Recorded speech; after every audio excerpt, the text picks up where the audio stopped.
24 రోజుల తర్వాత మన ఇంటికి వచ్చాడు. నాకు ముందు చెప్పల, దానికి చాలా అనర్థాలు తీస్తూ మాట్లాడినారు కొందరు.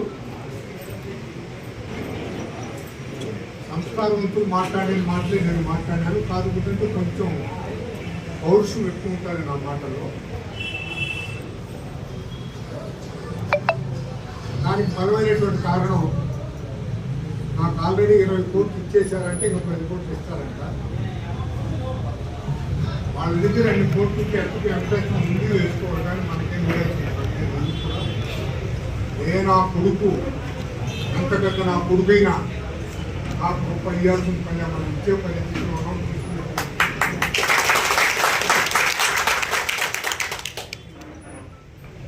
బాధతో కొంచెం పౌరుషంగా మాట్లాడినటువంటి వాస్తవం. పౌరుషంగా మాట్లాడినా కూడా అది మానవత్వానికి సంబంధించినటువంటి విషయం. నేను మాట్లాడింది హృదయానికి సంబంధించిన విషయం.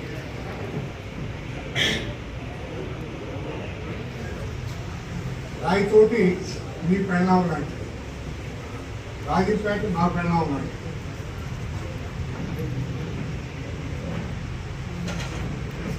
అంటే నియోజకవర్గాలే అన్నటువంటి అర్థంతో మాట్లాడి,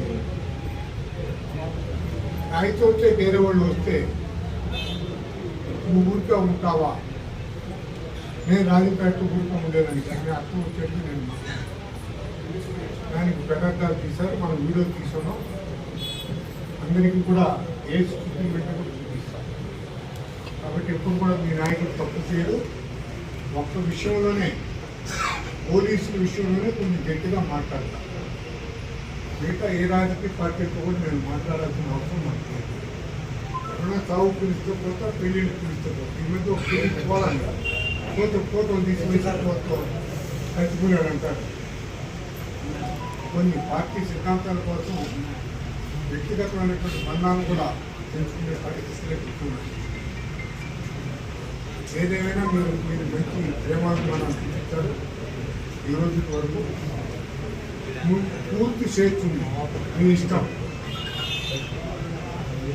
నన్ను అడిగితే 19లో ఓడిపోయినప్పుడు ఒక ఆయన అడిగినాడు, సురేష్ రావు, నేను బీజేపీకి వెళ్ళిపోతానన్నాడు. ఆయన మిగతా అశ్విని కూడా ఉన్నాడు.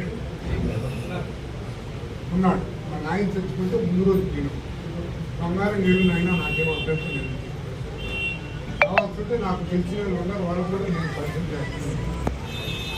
అదేవిధంగా అమరేశ్వరరావు అడిగాడు, బంగారం కాదని చెప్పి. ఆదినారాయణ రెడ్డి నాకు చెప్పాడు, నేను బీజేపీకి వెళ్తాను, నేను కూడా వస్తాను. నేను వచ్చేవాడిని కాదు, నిన్నే ఉండి సేవ చేసుకుంటాను. దానికి కూడా బలమైన కారణం, 2-3 ఏడు పోటీ చేసి ఓడిపోయి కూటమి చెప్పుకొని మొత్తం వెళ్ళిపోయాను. కానీ నేను ఆ వాళ్ళు అడగకూడదని చెప్పేసాను. నేను ఎమ్మిట్లనే ఉన్నాను. పార్టీ ఆదేశించింది, వార్డు నెంబర్ కూడా గెలవాలని కోరింది. మనం 2 వార్డులో పోటీ చేస్తే మన కంటారు మనం పడి 2 వార్డులు గెలిచినాం. నేనే ఉన్నాను, దండం పెట్టి అందరికీ. ఆయన పడిన అలసాటు నాకు తెలుసు. 46 ఓట్లు 5 ప్రాంతాలు ఉన్నాయి. రాజపేటలో 2, ఎనగిరిలో 2, గూడూరులో 2, నెల్లూరులో 2, జమన్మూరులో 2, బాంబేలో 1, హైదరాబాద్లో 3, మద్రాసులో 3, బెంగళూరులో 6, మొత్తం 46 ఓట్లు. 45 ఓట్లు తప్పించినాడు. విమానం టికెట్ కూడా తీసినాడు. 36 ఓట్లు తెచ్చింది, 45 ఓట్లు వస్తే మనం 26 ఓట్లు తెచ్చినాం. వచ్చింది బయట వచ్చింది 16 ఓట్లు, మొత్తం బయట 16, ఫుల్లకి 10, 26 బయట వచ్చినాక మొత్తం వచ్చేసింది. బయట వాళ్ళందరూ ఒక్క ఓటే రాంది, ఒక్కటే రాంది, మొత్తం తండ్రి వచ్చేసి వచ్చిన దానివల్ల మనం గెలిచినాం. అదేవిధంగా ఒక శివ, వాళ్ళకి ఎక్కడెక్కడ బంధుత్వాలు ఉన్నాయో అందరినీ పంపించి చాలా గెలుచుకోగలిగినాం. అన్నీ పార్టీ హైదరాబాద్ నుంచి, విజయవాడ నుంచి ఏ కార్యకర్తకు రూపాయి పంపిలే. మీరంతా కష్టపడి ఓటర్ వెరిఫికేషన్ చేసి 22,000 ఓట్లు తీసేశారు.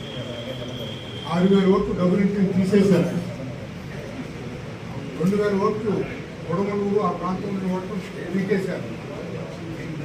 ఇంత కష్టపడినారు మీకు ఏ విధంగా ఉపయోగపడాలని చెప్పేసి తపన పడినా నేను ప్లాన్ చేస్తున్నాను.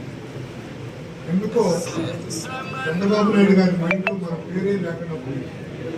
కారణాలు ఏమి చెప్పినా మనకు సీటు లాంటి వాస్తవం. ఏదేమైనా రేపు ఆయన పిలిచారు, ఆయన మాట్లాడతారు. మాట్లాడిన తర్వాత నేను చెప్పాల్సిన నేను చెప్తాను. నేనేం తప్పుగా ఏం చెప్పను, అన్ని నిజాలు చెప్తాను. 4 వేలు చూపించి 4 వేలు అని చెప్తాను. నా బట్టి ఇక్కడి నుంచి ఒకరిద్దరు కొట్టుకుని పోతా అన్ని నిజాలు మాట్లాడే ప్రయత్నం నేను చేస్తాను. ఇప్పుడు కూడా మీకు ఆశ ఉన్నదాన్ని కొందరు అడగొచ్చు. ఆశావాదం కదా మనం ప్రయత్నమై దాంట్లో అనుమానం లేదు. తర్వాత అందుబాటులో ఉన్న వాళ్ళతో పిలిచి ప్రెస్ మీట్ పెట్టి ఇండిపెండెంట్గా పోటీ చేసి ప్రస్తావనే తేబోతున్నాం. అది లేదు. వైసీపీలోకి పోయే ప్రశ్నే లేదు.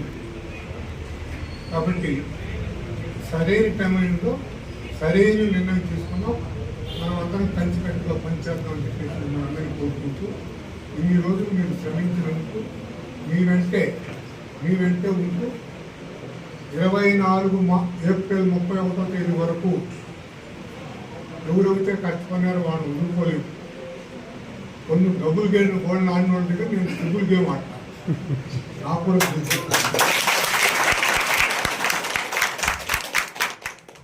గేమ్ ఆడతా. వీలున్నంత వరకు కొంచెం దూరంగానే ఉంటా. నేను వాళ్ళకి